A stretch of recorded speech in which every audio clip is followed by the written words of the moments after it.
सो ਅੱਜ ਸਾਡਾ ਟੌਪਿਕ ਰਹੇਗਾ ਸਰਵ Shiksha Abhiyan. Sarva Shiksha Abhiyan is an initiative of government of India. ਜਦੋਂ ਅਸੀਂ ਹਿਸਟੋਰੀਕਲੀ ਇਸ ਨੂੰ ਦੇਖਣ ਦੀ ਕੋਸ਼ਿਸ਼ ਕਰਦੇ ਹਾਂ ਤਾਂ ਅਸੀਂ ਕਹਿੰਦੇ ਹਾਂ ਕਿ 2002 ਦੇ ਵਿੱਚ ਇਹ ਪ੍ਰੋਜੈਕਟ ਜਿਹੜਾ ਹੈ ਆਪਰੇਸ਼ਨਲ ਹੋਇਆ, ਪਰ ਇਸ ਦੀ ਜਿਹੜੀ ਰੂਟਸ ਹੈਗੇ, ਜਿਹੜੀ ਇਹਦੀ ਬੈਕਗਰਾਊਂਡ ਹੈ ਉਹ 1993 ਔਰ 1994 ਦੇ ਵਿੱਚ ਜਿਹੜਾ ਹੈ ਉਹ ਦੇਖਦੇ ਹਾਂ। ਜਦੋਂ ਡਿਸਟ੍ਰਿਕਟ ਪ੍ਰਾਇਮਰੀ ਐਜੂਕੇਸ਼ਨ ਪ੍ਰੋਗਰਾਮ, ਜਿਹਨੂੰ ਅਸੀਂ DPP ਪ੍ਰੋਗਰਾਮ ਕਹਿੰਦੇ ਹਾਂ, ਉਹ ਲਾਂਚ ਕੀਤਾ ਗਿਆ ਅਤੇ ਆਬਜੈਕਟਿਵ ਜਿਹੜਾ DPP ਪ੍ਰੋਗਰਾਮ ਦਾ ਸੀਗਾ ਉਹ 90s ਦੇ ਵਿੱਚ ਹੋਈ ਇੱਕ ਜਮੋਤੀਅਨ ਕਾਨਫਰੰਸ ਨਾਲ ਜੁੜਦਾ ਹੈ।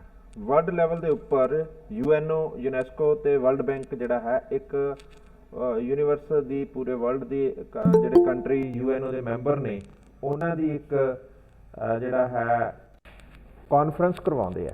ਉਹ ਕਾਨਫਰੰਸ ਦੇ ਵਿੱਚ ਇੱਕ ਜਿਹੜਾ ਟਾਰਗੇਟ ਸੈੱਟ ਕੀਤਾ ਜਾਂਦਾ ਉਸ ਨੂੰ ਕਿਹਾ ਜਾਂਦਾ education for all. Education for all ਜਿਹੜੀ ਹੈ ਉਹਦੇ ਵਿੱਚ ਮਤਲਬ ਸੀਗਾ ਕਿ ਸਾਰੇ ਬੱਚੇ ਜਿਹੜੇ 14 ਸਾਲ ਤੱਕ ਦੀ ਏਜ ਦੇ ਹੈਗੇ ਆ ਜਾਂ ਜਿਹੜੇ 17 ਸਾਲ ਤੱਕ ਦੀ ਏਜ ਦੇ, ਉਹਨਾਂ ਸਾਰਿਆਂ ਨੂੰ ਐਡੂਕੇਟ ਕਰਨ ਦੀ ਗੱਲ ਹੋ ਰਹੀ ਸੀ। ਔਰ ਉਸੇ DPP ਪ੍ਰੋਗਰਾਮ ਦੇ ਵਿੱਚ ਇੰਡੀਆ ਜਿਹੜਾ ਹੈ ਉਹ ਆਪਣੇ 272 ਡਿਸਟ੍ਰਿਕਟਸ ਜਿਹੜੇ ਨੇ ਔਰ ਪੰਜਾਬ ਦੇ ਵਿੱਚੋਂ ਜਿਹੜੇ ਹੈਗੇ ਪੂਰੇ ਕੰਟਰੀ 'ਚੋਂ 18 ਸਟੇਟਸ ਦੇ ਵਿੱਚ ਜਿਹੜੇ ਬੈਕਵਰਡ ਡਿਸਟ੍ਰਿਕਟ ਸੀਗੇ। ਬੈਕਵਰਡ ਦਾ ਮਤਲਬ ਹੈ ਜਿੱਥੇ ਪ੍ਰਾਇਮਰੀ ਐਜੂਕੇਸ਼ਨ ਦੇ ਵਿੱਚ ਬੱਚਿਆਂ ਦੀ ਇਨਰੋਲਮੈਂਟ ਜਿਹੜੀ ਹੈ ਬਹੁਤ ਪੂਅਰ ਸੀਗੀ, ਖਾਸ ਤੌਰ 'ਤੇ ਉਹਨਾਂ ਵਿੱਚੋਂ ਜਿਹੜੇ ਬਿਮਾਰੂ ਸਟੇਟਸ ਨੇ ਬਿਹਾਰ, ਝਾਰਖੰਡ, ਮੱਧ ਪ੍ਰਦੇਸ਼, ਉੱਤਰਾਖੰਡ, ਜਿਹੜਾ ਹੈ ਛੱਤੀਸਗੜ੍ਹ ਔਰ UP, ਇਹਨਾਂ ਸਾਰੇ ਸਟੇਟਸ ਦੇ ਨਾਲ ਉਹ ਬਾਰਡਰ ਸਟੇਟਸ, ਹਿਲੀ ਸਟੇਟਸ ਜਿਹੜੀਆਂ ਜਿਹਨਾਂ ਨੂੰ ਅਸੀਂ ਕਹਿੰਦੇ ਹਾਂ ਚਿਕਨ ਨੈਕ ਦੇ ਦੂਸਰੇ ਪਾਸੇ ਦੀਆਂ ਸਟੇਟਸ ਨੇ, ਨਾਰਥ ਈਸਟ ਫਰੰਟੀਅਰ ਜਿਹੜਾ ਹੈ ਉਹਦੀ ਗੱਲ ਕਰਦੇ ਹਾਂ, ਤਾਂ ਉਹ ਸਾਰਾ ਸਾਡੇ ਕੋਲ ਉੱਥੇ ਬਹੁਤ ਘੱਟ ਇਨਰੋਲਮੈਂਟ ਸੀ। ਔਰ ਗੌਰਮੈਂਟ ਚਾਹੁੰਦੀ ਸੀ ਕਿ ਅਸੀਂ ਜਿਹੜਾ ਹੈ UNO ਅਤੇ UNICEF ਦੇ ਨਾਲ ਜਿਹੜੀ ਕਮਿਟਮੈਂਟ ਕੀਤੀ ਹੈ ਜਾਂ ਵਰਲਡ ਬੈਂਕ ਦੇ ਨਾਲ ਜਿਹੜੀ ਕਮਿਟਮੈਂਟ ਕੀਤੀ ਹੈ ਜਾਂ ਜਿਹੜੀਆਂ ਡਿਪਾਰਟਮੈਂਟ ਆਫ ਇੰਟਰਨੈਸ਼ਨਲ ਡਿਵੈਲਪਮੈਂਟ ਹੈ DFID, ਉਹਦੇ ਨਾਲ ਜਿਹੜੀ ਕਮਿਟਮੈਂਟ ਹੈ ਜਾਂ ਸੈਂਟਰ ਗੌਰਮੈਂਟ ਜਿਹੜੀ ਹੈ ਉਹ ਪ੍ਰੋਮਿਸ ਕਰ ਚੁੱਕੀ ਸੀ ਐਜੂਕੇਸ਼ਨ ਫਾਰ ਆਲ ਜਿਹੜੀ ਕਾਨਫਰੰਸ, ਜਮੋਤੀਅਨ ਕਾਨਫਰੰਸ ਹੋਈ ਹੈ ਉਹਦੇ ਵਿੱਚ, ਕਿ ਅਸੀਂ ਸਾਰੇ ਬੱਚਿਆਂ ਨੂੰ ਇਨਰੋਲ ਕਰਨ ਦੀ ਕੋਸ਼ਿਸ਼ ਕਰਾਂਗੇ। ਔਰ ਉਸ ਦੇ ਅੰਡਰ ਇਹ ਕਿਹਾ ਗਿਆ ਕਿ ਅਸੀਂ ਸੈਂਟਰ ਜਿਹੜੀ ਹੈ 85% ਕੰਟਰੀਬਿਊਟ ਕਰੇਗੀ ਪਹਿਲੇ 3 ਸਾਲ ਦੀ, ਔਰ ਜਿਹੜੀ ਸਟੇਟ ਗੌਰਮੈਂਟ ਹੈ ਉਹ 15% ਕੰਟਰੀਬਿਊਟ ਕਰੇਗੀ। ਔਰ ਅਸੀਂ ਕੋਸ਼ਿਸ਼ ਕਰਾਂਗੇ ਕਿ maximum school, maximum buildings, maximum rooms, maximum infrastructure, maximum teacher ਜਿਹੜੇ ਨੇ ਉਹ ਪ੍ਰੋਵਾਈਡ ਕੀਤੇ ਜਾਣ ਔਰ ਅਸੀਂ ਹਰ ਬੱਚੇ ਨੂੰ ਸਕੂਲ ਲੈ ਕੇ ਆ ਸਕੀਏ।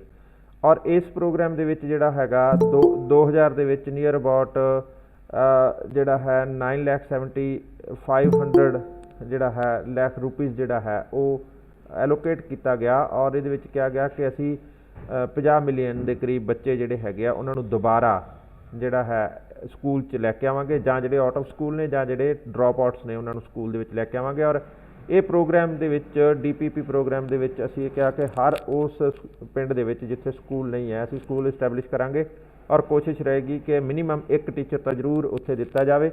ਔਰ ਜਿਹੜਾ ਹੈ WHO ਨੇ ਜਾਂ ਵਰਲਡ ਬੈਂਕ ਨੇ ਜਾਂ ਜਿਹੜਾ UNICEF ਨੇ ਕਿਹਾ ਕਿ ਇੱਥੇ ਇਹ ਜ਼ਰੂਰੀ ਨਹੀਂ ਹੈ ਕਿ ਟੀਚਰ ਜਿਹੜਾ ਹੈ ਉਹ ਪੂਰਾ ਐਲੀਜੀਬਲ ਹੋਵੇ। ਉਹਨਾਂ ਨੇ ਇੱਥੇ ਟੀਚਰ ਦਾ ਨੋਮੀਨਕਲਚਰ ਵੀ ਬਦਲਣ ਦੀ ਕੋਸ਼ਿਸ਼ ਕੀਤੀ ਔਰ ਉਹਨਾਂ ਨੇ ਕਿਹਾ ਕਿ ਟੀਚਰ ਜਿਹੜਾ ਹੈ ਉਹ ਐਜੂਕੇਸ਼ਨ ਵਲੰਟੀਅਰ ਹੋ ਸਕਦਾ ਹੈ, ਸਿੱਖਿਆ ਕਰਮੀ ਹੋ ਸਕਦਾ, ਪੇਂਡੂ ਸਹਾਇਕ ਟੀਚਰ ਹੋ ਸਕਦਾ ਹੈ, ਉਹ ਮਹਿਲਾ ਸਮੀਖਿਆ ਹੋ ਸਕਦੀ ਹੈ, ਪਰ ਉਹ ਟੀਚਰ ਨਹੀਂ ਹੋਏਗਾ। ਪਰ ਉਹਨੇ +2 ਕੀਤੀ ਹੈ ਤਾਂ ਉਹ ਬੱਚਿਆਂ ਨੂੰ ਫੰਕਸ਼ਨਲ ਲਿਟਰੇਸੀ ਦੇਵੇਗਾ।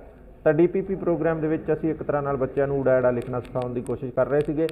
ਔਰ ਇਹ ਰੈਗੂਲਰ ਜਾਂ ਫਾਰਮਲ ਐਜੂਕੇਸ਼ਨ ਤੋਂ ਵੀ ਹਟ ਕੇ ਇੱਕ ਤਰ੍ਹਾਂ ਨਾਲ ਜਿਹੜਾ ਹੈ ਗਰੰਟੀ ਸੈਂਟਰਸ ਵਗੈਰਾ ਬਣਾ ਕੇ ਅਸੀਂ ਬੱਚਿਆਂ ਨੂੰ ਜਿਹੜੀ ਹੈ ਫੰਕਸ਼ਨਲ ਲਿਟਰੇਸੀ, ਜਿਹਨੂੰ ਰੀਡਿੰਗ ਰਾਈਟਿੰਗ ਸਕਿੱਲਸ ਦੇਣ ਦੀ ਗੱਲ ਕਰ ਰਹੇ ਹਾਂ, ਉਸ ਤਰ੍ਹਾਂ ਦੀ ਕੋਈ ਐਜੂਕੇਸ਼ਨ ਦਾ ਪਲਾਨ ਆਊਟ ਕੀਤਾ ਗਿਆ। ਔਰ ਉਹਦੇ ਵਿੱਚ ਇਨਫਰਾਸਟਰਕਚਰ ਬਿਲਡਿੰਗ ਦੇ ਲਈ ਜਿਹੜਾ ਪ੍ਰੋਜੈਕਟ ਲੈ ਕੇ ਆਂਦਾ ਗਿਆ ਉਸ ਨੂੰ ਕਿਹਾ ਸਰਵ ਸਿੱਖਿਆ ਅਭਿਆਨ। ਸਰਵ ਸਿੱਖਿਆ ਅਭਿਆਨ ਵੀ ਮਤਲਬ ਸੀਗਾ ਕਿ ਯੂਨੀਵਰਸਲ ਐਜੂਕੇਸ਼ਨ। ਇੰਟਰੋਡਕਸ਼ਨ ਦੇ ਵਿੱਚ ਅਸੀਂ ਦੇਖਦੇ ਹਾਂ ਕਿ ਯੂਨੀਵਰਸਲ ਐਜੂਕੇਸ਼ਨ ਜਿਹੜੀ ਹੈ ਉਸਨੂੰ essential ਜਦੋਂ ਕਰ ਲਿਆ ਗਿਆ, ਜਦੋਂ ਅਸੀਂ ਕਿਹਾ ਕਿ ਡੈਮੋਕ੍ਰੇਸੀ ਜਿਹੜੀ ਹੈ ਜਾਂ ਜਿਹੜੀ ਡੈਮੋਕ੍ਰੇਟਿਕ ਸਟੇਬਿਲਿਟੀ ਹੈ ਉਹ ਉਦੋਂ ਹੀ ਪੋਸੀਬਲ ਹੈ ਜਦੋਂ ਅਸੀਂ ਜਿਹੜਾ ਹੈ ਸਭ ਨੂੰ ਐਜੂਕੇਟ ਕਰ ਸਕੀਏ। ਤਾਂ ਗਵਰਨਮੈਂਟ ਨੇ ਇੱਕ ਪ੍ਰੋਗਰਾਮ ਇਸ ਯੂਨੀਵਰਸਲਾਈਜੇਸ਼ਨ ਆਫ ਐਜੂਕੇਸ਼ਨ ਨੂੰ ਅਚੀਵ ਕਰਨ ਦੇ ਲਈ ਕਹਿੰਦਾ ਟਾਈਮ ਬਾਉਂਡ ਮੈਨਰ ਦੇ ਵਿੱਚ ਅਸੀਂ ਸਾਰੇ ਬੱਚਿਆਂ ਨੂੰ ਇਨਰੋਲ ਕਰਨਾ ਹੈ। ਔਰ 2002 ਦੇ ਵਿੱਚ ਗਵਰਨਮੈਂਟ ਨੇ ਇਹ ਜਿਹੜਾ ਵਾਜਪਾਈ ਦੀ ਆਪਾਂ ਗੱਲ ਕਰਦੇ ਸੀ ਨਾ ਕਿ ਅਟਲ ਬਿਹਾਰੀ ਵਾਜਪਾਈ ਜਿਹੜੇ ਹੈਗੇ ਆ ਉਹਨਾਂ ਨੇ ਇੱਕ ਅਮੈਂਡਮੈਂਟ ਲਿਆ ਕੇ ਇੱਕ ਰਾਈਟ ਟੂ ਐਜੂਕੇਸ਼ਨ 2002 ਦੇ ਵਿੱਚ ਇੰਪਲੀਮੈਂਟ ਕੀਤਾ। ਇਹ ਉਸੇ ਅਮੈਂਡਮੈਂਟ ਦੀ ਗੱਲ ਹੋ ਰਹੀ ਹੈ। ਅਸੀਂ ਫ੍ਰੀ ਐਂਡ ਕੰਪਲਸਰੀ ਐਜੂਕੇਸ਼ਨ ਦੀ ਗੱਲ ਕੀਤੀ ਔਰ 6 ਤੋਂ 14 ਸਾਲ ਦੇ ਬੱਚੇ ਜਿਹੜੇ ਹੈਗੇ ਆ ਉਹਨਾਂ ਨੂੰ ਅਸੀਂ ਫ੍ਰੀ ਐਂਡ ਕੰਪਲਸਰੀ ਐਜੂਕੇਸ਼ਨ ਦੇਣ ਦੇ ਲਈ ਇੱਕ ਰਾਈਟ ਟੂ ਐਜੂਕੇਸ਼ਨ ਜਿਹੜਾ ਹੈ 2002 ਚ ਲੈ ਕੇ ਆਂਦਾ। ਉਦੋਂ ਉਸ ਟਾਈਮ ਦੇ ਉੱਪਰ ਅਟਲ ਬਿਹਾਰੀ ਵਾਜਪਾਈ ਜਿਹੜੇ ਆਨਰੇਬਲ ਉਹ ਪ੍ਰਾਈਮ ਮਿਨਿਸਟਰ ਸੀਗੇ ਔਰ ਉਹਨਾਂ ਨੇ ਕਿਹਾ 3 ਅਮੈਂਡਮੈਂਟਸ ਕੀਤੀਆਂ। ਪਹਿਲੀ ਅਮੈਂਡਮੈਂਟ ਇਹ ਸੀਗੀ ਕਿ ਆਰਟੀਕਲ 21A ਦੇ ਵਿੱਚ ਜਿਹੜਾ ਹੈ ਅਮੈਂਡਮੈਂਟ ਕਰਕੇ ਅਸੀਂ ਇਸ ਨੂੰ ਫੰਡਾਮੈਂਟਲ ਰਾਈਟਸ ਬਣਾਵਾਂਗੇ, ਪਰ ਉੱਥੇ ਕੈਪ ਲਗਾ ਦਿੱਤੀ ਗਈ ਫੰਡਾਮੈਂਟਲ ਰਾਈਟਸ ਤਾਂ ਰਹੇਗਾ but it is not a responsibility of the government, it will be the duty of the parents. ਤਾਂ ਇਸੇ ਕਾਰਨ ਆਰਟੀਕਲ 51A ਦੇ ਵਿੱਚ ਇੱਕ extra clause 11th clause add ਕਰਕੇ 11th ਡਿਊਟੀ ਜਿਹੜੀ ਹੈ ਇੰਡੀਅਨ ਸਿਟੀਜ਼ਨਸ ਦੀ ਜਿਹੜੀ ਐਡ ਕੀਤੀ ਗਈ ਉਹ ਆਪਾਂ ਪਹਿਲਾਂ ਵੀ ਗੱਲ ਕੀਤੀ ਹੈਗੀ ਹੈ। ਉਹਦੇ ਵਿੱਚ ਕਿਹਾ now it be the fundamental duty of the parents and guardian to provide opportunity to their wards. ਠੀਕ ਹੈ, ਜਿਹੜੇ 6 ਤੋਂ 14 ਸਾਲ ਦੇ ਬੱਚੇ ਆ ਉਹਨਾਂ ਨੂੰ ਉਹ ਲੈ ਕੇ ਜਾਣਗੇ ਉੱਥੇ।